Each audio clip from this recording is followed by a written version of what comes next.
High বন্ধুরা। আর 4 দিন পরে এক্সাম আমার মেয়ের। কালকে রাত্রে এসে পড়লো জ্বর। কি যে করি একটা মায়ে বুঝবে।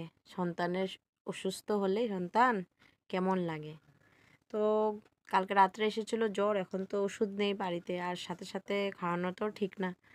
আমি ভাবছি একটা তুলসী পাতা গোলমরিচ দিয়ে একটা কাঢ়া বানিয়ে খাইয়ে দিই।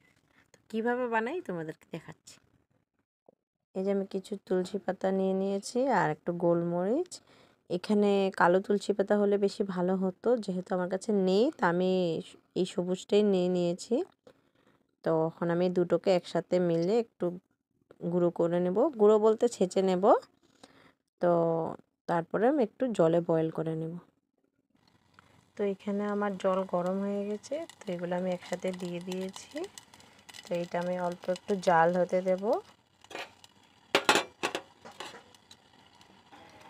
যেহেতু আরিকা ছোট মানুষ, নাও খেতে পারে, এই জন্য আমি একটু গুড় মিশিয়ে দিচ্ছি এটাতে।